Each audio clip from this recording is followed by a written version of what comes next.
amigos e amigas do Ter Saúde, que bom encontrar com vocês hoje de novo. Como sempre, toda terça-feira estamos aqui falando de saúde para vocês. Se vocês gostam do canal, diga pra gente que vocês gostam, deixa um joinha, indica o canal para alguém, se inscrevam, porque aí eu vou saber que vocês estão curtindo o conteúdo que a gente está fazendo, eu e a minha equipe, com muito carinho para vocês, viu?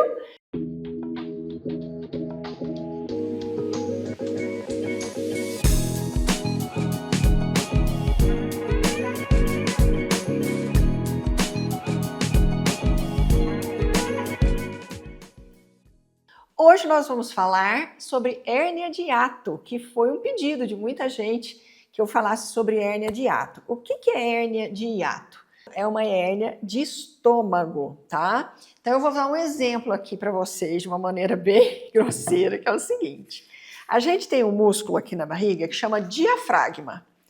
O diafragma, ele separa uma parte superior do tórax com a parte inferior.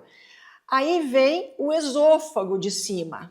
O esôfago passa por um buraco que tem no diafragma e o estômago está aqui. Então imagina que essa garrafa, essa parte de baixo é o estômago. Tá cheio de água aqui, ó, a água que você toma vai para o estômago. E daqui sobe o esôfago. O que é a hérnia de hiato? A hérnia de hiato é quando parte do estômago, que é para estar para o lado de baixo do diafragma, sobe. Ela pode fazer isso por deslizamento, que é assim, ó, sobe o estômago inteiro, ó. Tá vendo? O estômago inteiro passa para parte, ou pelo menos uma parte do estômago, passa para o lado de cima. Ou uma hérnia por rolamento. A hérnia por rolamento acontece quando uma parte daqui sobe para cá, ó. Faz uma alça. Então, acho que vocês entenderam, né? Porque eu vou deixar uma figura aqui também no vídeo, mas para quem não tem familiaridade com a anatomia, às vezes fica mais fácil a gente usar essas analogias, tá? Então, como eu disse, tem dois tipos de hérnia. Um que é de deslizamento, onde parte do estômago inteirinho sobe, e outra que é hérnia por rolamento ou paraesofágica, que uma parte do estômago faz uma hérnia e sobe assim. Fica só uma partezinha dele, não o estômago inteiro, ok? Esses são os motivos da hérnia e das hérnias que acontecem. A maioria das hérnias conhecidas são essas hérnias por deslizamento, onde sobe a junção do esôfago com o estômago, sobe inteira para cima do diafragma.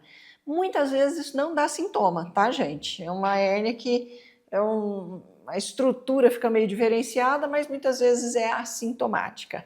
Aquela hérnia que faz uma alcinha, que é a hérnia paraesofágica ou de rolamento, é que costuma dar um pouquinho mais de sintomas. E eu vou deixar aqui a figura para você distinguir, entender o que é essa hérnia de rolamento.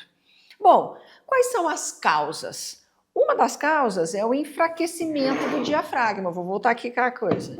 O diafragma era para ser uma bolinha assim perfeita, né? Aí o que acontece? Com a idade, às vezes ele vai afrouxando e aí ele vai deslizando para baixo e o esôfago, a junção do esôfago com o estômago vai subindo, né? Então, um dos motivos é que com o tempo esse tecido vai ficando mais flácido, como todos os tecidos da gente com a idade, e ele vai permitindo que essa junção esofágica estomacal suba. A outra coisa é o aumento da pressão abdominal. Por exemplo, obesidade, gravidez, é alguma coisa dentro da barriga que empurra o estômago para cima. Isso também pode acontecer. Levantar muito peso, tossir demais, ter uma tensão abdominal muito grande. Isso pode apertar a barriga e fazer subir a junção do estômago com o esôfago, subir para acima do diafragma. Alguns fatores genéticos, claro, existe uma predisposição para que isso aconteça sempre, a genética é uma possibilidade. Idade, pessoas mais velhas têm tendência a desenvolver, até por conta da flacidez, né? E como eu disse, muitas das hérnias são assintomáticas. Às vezes a pessoa vai, sei lá, fazer uma endoscopia, vai fazer um ultrassom, isso acaba aparecendo e a pessoa não sente nada. mas muitas vezes ela pode dar sintoma. Quais são os sintomas? Refluxo. Na maioria das vezes, refluxo gastroesofágico, ou seja, azia, queimação, sensação de que está voltando aquele ácido, sensação de que vai ao regurgitar, que a gente fala, né? Dor, pode ter dor de estômago, tosse. Muitas vezes, quando esse ácido volta, irrita a garganta e a pessoa tem o reflexo da tosse. Parece que tem alguma coisa ali para jogar fora, o corpo faz o reflexo da tosse. Rouquidão, também porque o ácido acaba irritando as cordas vocais. Alguma dificuldade para engolir, porque o esôfago fica meio inflamado, fica meio irritado, então na hora de engolir a pessoa sente um certo desconforto. E dor no peito, também pode ter até uma coisa que mimetiza infarto. Às vezes a pessoa acha que está infartando, na verdade ela está tendo dor de estômago. Então, quando existem sintomas, os sintomas são parecidos com os da gastrite ou do refluxo. E, no fundo, o que causa isso é a hérnia, essa disfunção anatômica, vamos dizer assim.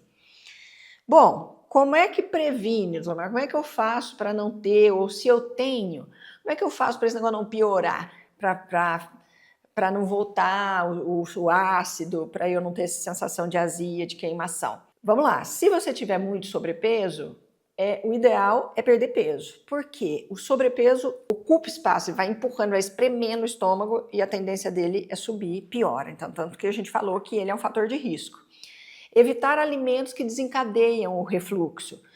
Álcool, excesso de café, coisa muito ácida, refrigerante, açúcar, chocolate, comida muito picante, pimenta, ou aquilo também que você sabe que você tem intolerância. Se você tem a possibilidade de fazer um teste de intolerância, faça, porque isso também vai evitar que você coma alimentos que façam refluxo para você. É muito interessante que durma com a cabeceira da cama elevada. Coloca uns tijolinhos na parte, né, no pezinho de cima da cabeceira. Sabe o que nem faz com o neném? O neném, quando, né, refluxo, ou põe para dormir naquelas almofadas que são um triângulo, enfim. Dá um jeito de fazer com que você durma com a cabeça levemente mais alta do que o tórax ou o estômago. Ficar um pouquinho inclinadinho, assim, pelo menos 45 graus, para evitar que a comida volte, porque a válvula não está bacana, né? Não comer e deitar. Se você faz uma refeição muito, por exemplo, à noite, não pode jantar demais e dormir, porque a chance de você ter o refluxo é muito maior. E na hora do almoço, se você tem aquele hábito de tirar uma sonequinha, que é muito saudável, faça isso com o tórax levemente elevado de novo, para não deitar. Porque o que acontece? A hérnia de hiato, ela predispõe ao refluxo. Então, tudo você tem que fazer para evitar que o alimento volte. E uma coisa muito importante, toda vez que a gente enche muita barriga, piora, porque é uma válvula que estava assim, normal, né? Estava uma válvulinha bem fechadinha aqui, ó. Vou botar aqui minha garrafa aqui no exemplo. Uma válvulinha super fechadinha, tudo ok, linda, maravilhosa aqui. E de repente ela esgarçou, essa válvula não tem um continente, alguma coisa que contenha, então ela fica mais frouxa. Se você come demais e enche demais essa parte aqui do estômago, a tendência é voltar.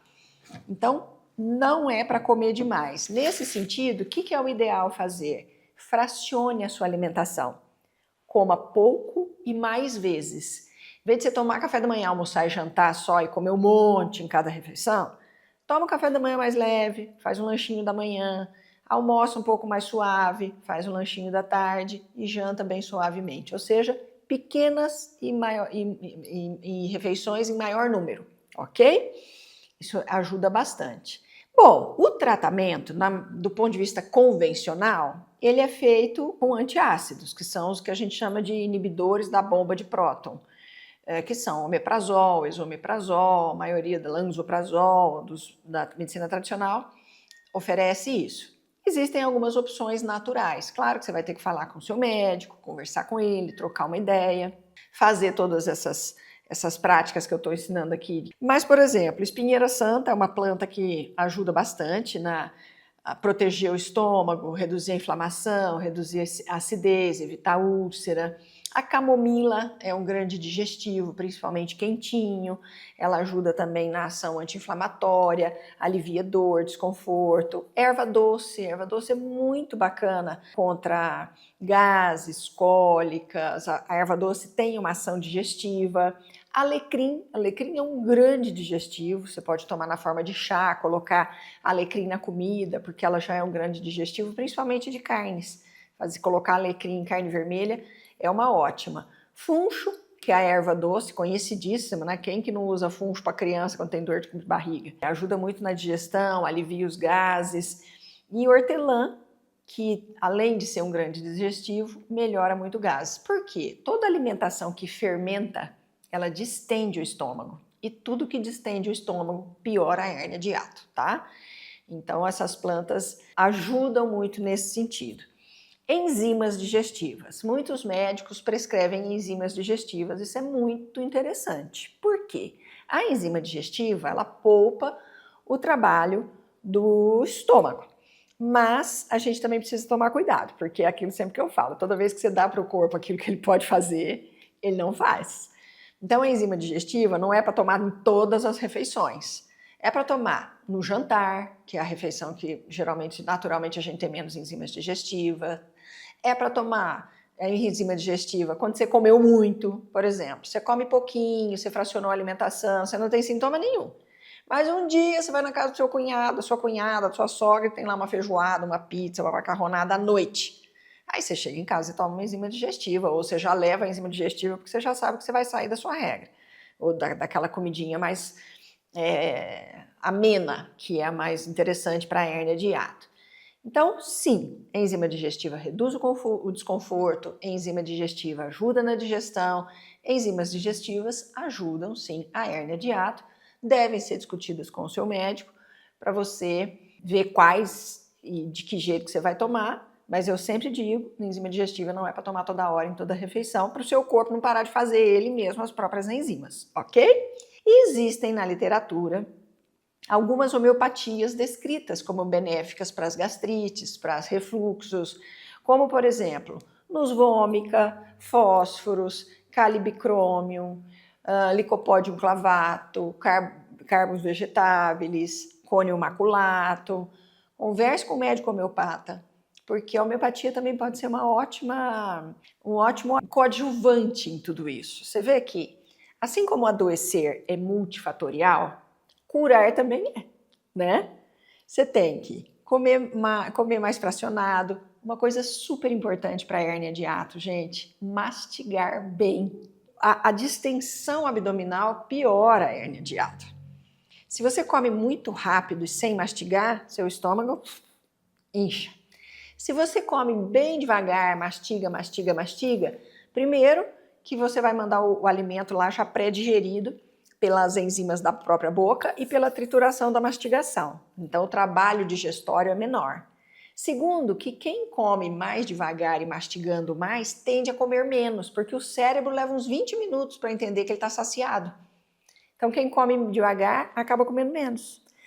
De modo que, se você mastiga bem, come devagar, você nem vai precisar de enzima digestiva, porque você já está fazendo o trabalho. Isso é muito legal. Então, essa coisa do multifatorial, mastigar direitinho, comer pouco, fracionar a alimentação, elevar a cabeceira da cama, não tomar líquido junto com a refeição, porque isso também distende a barriga, não tomar principalmente líquidos gasosos, refrigerante, então Deus que me livre, porque além dele ter gás, ele ainda tem açúcar que fermenta e distende mais ainda. Tudo isso vai te ajudar muito, porque parte é o que o médico vai te prescrever, a outra parte é o cuidado que você toma em casa. E o Ter Saúde, ele tem essa intenção de ajudar você a ajudar o seu tratador, com a pessoa que te trata. Então, você faz a sua parte em casa para o resultado do seu tratamento ser positivo para você. Doutora Marta, existem cirurgias para hérnia de hiato? Algumas vezes a cirurgia é indicada? Sim. Cirurgia, gente, na medicina, ela é sempre o último recurso, né? Ninguém vai pensar, tenho hérnia de hiato, já vou fazer uma cirurgia. Por quê? Porque apesar da cirurgia da hérnia de hiato geralmente ser segura, bem tolerada, bem resolutiva, toda cirurgia, primeiro, é um risco. Tem que tomar anestesia geral, aquela história toda. Segundo, que toda cirurgia também leva a alguns riscos, como por exemplo, pode lesar o esôfago, pode levar a uma certa dificuldade de engolir, se a cicatrização for muito exuberante, faz uma fibrose lá e aí fica com dificuldade de passar comida. Isso, gente, são casos extremos, tá? Mas pode acontecer e eu tô aqui para informar. Tudo isso provavelmente o seu cirurgião também vai colocar para você antes da cirurgia. Você pode fazer a hérnia, a cirurgia e manter os sintomas. Muita gente continua tendo refluxo mesmo tendo feito a cirurgia e pode acontecer uma recorrência da hérnia. Ou seja, você opera, tira aquela hérnia, vem outra. Então, assim, é muito interessante você tentar fazer de tudo para escapar da cirurgia, para não fazer a cirurgia. Se de tudo a cirurgia for inevitável, ok, vamos lá, conversa com o médico, ele vai te explicar e, né, como eu disse, na maioria das vezes não tem grandes problemas. Mas é muito mais interessante remediar, evitar, tratar, do que depois ter que ir para uma mesa de cirurgia, não é verdade? Então a hérnia de hiato, ela é uma alteração de configuração do estômago, que leva a um refluxo, que leva a uma gastrite, que leva a uma alteração digestiva, que pode te dar sintomas.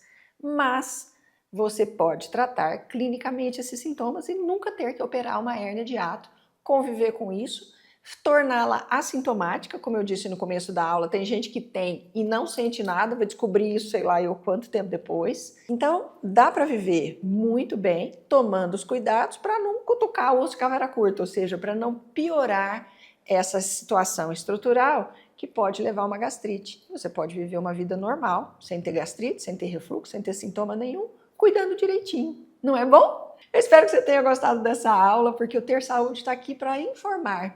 E a melhor coisa para a saúde se chama informação. Ter informação vai fazer você ajudar o seu médico a cuidar melhor de você, ajudar o profissional de saúde que cuida de você a ajudá-lo melhor. Eu espero ver você terça-feira que vem no nosso próximo Ter Saúde. Um beijo e até lá!